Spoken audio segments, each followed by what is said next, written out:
আসসালামু আলাইকুম।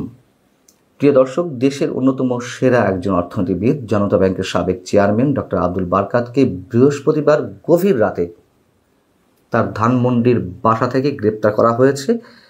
এটা আমরা অনেকেই জেনেছি, কিন্তু প্রশ্ন হচ্ছে তার অপরাধটি কি? তিনি একজন মুক্তিযোদ্ধা, এটি তার অপরাধ? তিনি বাংলাদেশের মৌলবাদের অর্থনীতি নিয়ে গবেষণা করেছেন, মৌলবাদের অর্থনীতি নিয়ে একটি বই প্রকাশ করেছেন, এটি তার অপরাধ? তিনি দেশে ইসলামী সন্ত্রাসবাদ নিয়ে গবেষণা করেছেন, এটি তার অপরাধ? বাংলাদেশে হিন্দু সম্প্রদায়ের মানুষেরা কেন দেশান্তরী হতে বাধ্য হন বা দেশান্তরী হয়ে আসছেন সেটি নিয়ে গবেষণা করেছেন, এটি তার অপরাধ? নাকি তিনি সত্যিই একজন দুর্নীতিগ্রস্ত মানুষ, সত্যি তিনি দুর্নীতি করেছেন, এটি তার অপরাধ? আসলে কোনটি? আমরা ধরে নিলাম যে তিনি সত্যি দুর্নীতি করেছেন, তার বিরুদ্ধে মামলা হয়েছে, প্রকৃত কারণে দুদকে তাকে আটক করা হয়েছে। কিন্তু এইভাবে কেন 5 আগস্টের পর থেকে যেভাবে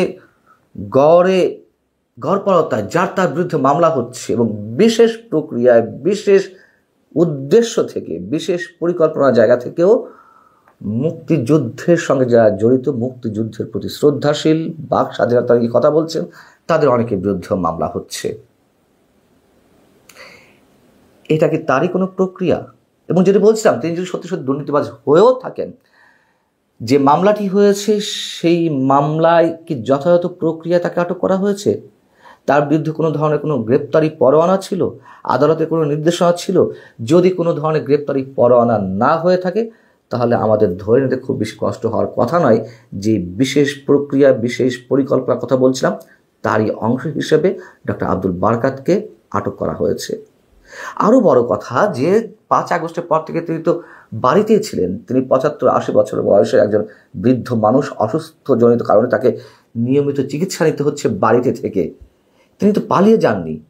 এইভাবে গভীর রাতে কেন তাকে গ্রেপ্তার করে আতঙ্ক ছড়িয়ে দেওয়া হলো? আতঙ্কটি কি এই কারণেই ছড়িয়ে দেওয়া হলো যে আর যারা আছে তারা যেন চুপ করে থাকে?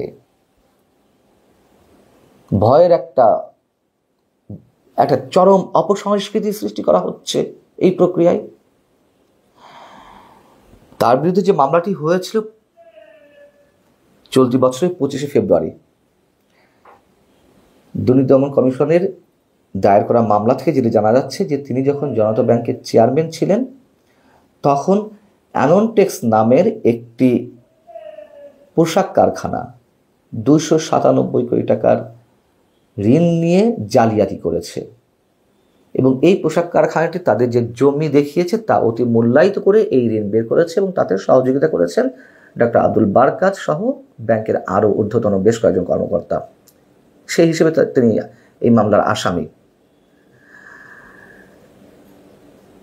দুর্নীতি দমন কমিশন বরাবরই বিগত সরকারগুলো রাজনৈতিক হাতিয়ারে পরিণত হয়েছিল। যে কাউকে রাজনৈতিকভাবে হয়রানি করতে চট করে দুর্নীতি দমন কমিশনে একটি মামলা করে দেওয়া যায় এবং তারই অংশ হিসেবে দেখছি আমরা, তার অংশ হিসেবে না, বিগত সরকারের সব ধরনের দৃষ্টান্ত ছাড়িয়ে যাওয়া হচ্ছে।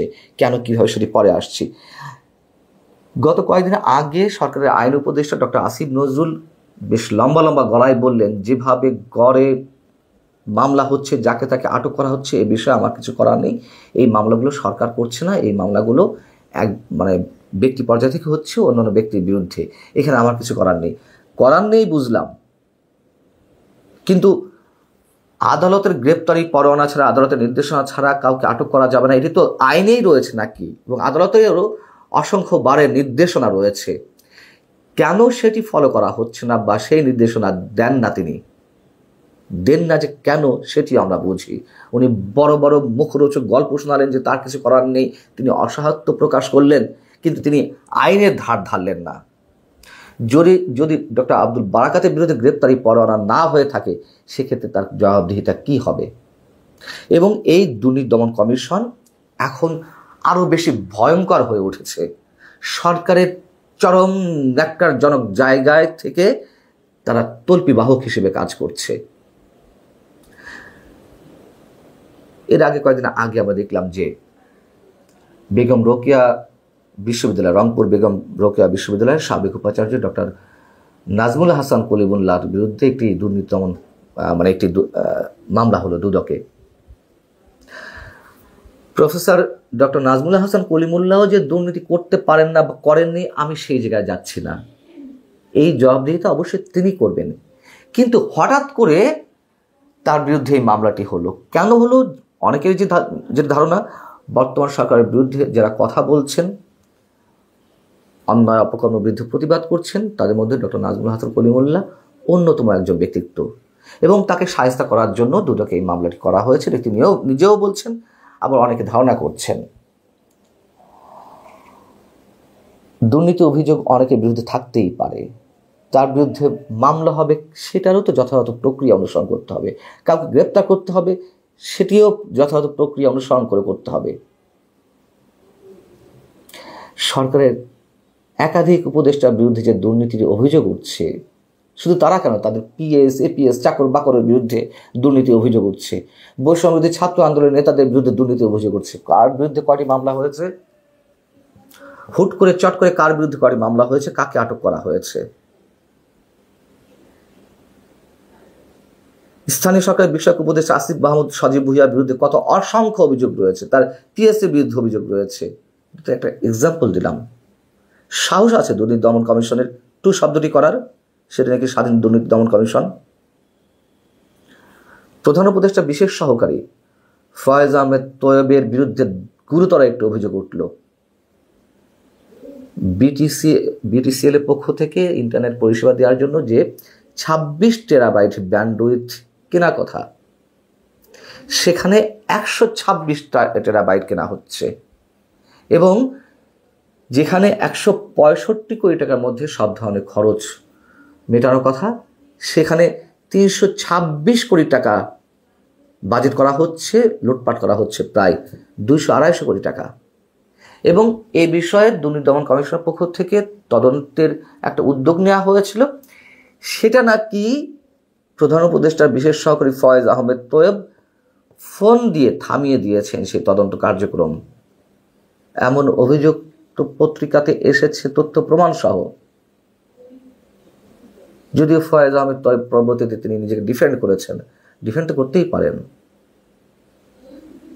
যদি করেন মানে তার বিরুদ্ধে মিথ্যা নিউজ হয়ে থাকে, পারলে করেন তো কোনো অভিযোগ সেই পত্রিকার বিরুদ্ধে, যদি সৎ থেকে থাকে চ্যালেঞ্জ করেন তো, অ্যাকশন নেন তো, দেখি কেমন পারেন।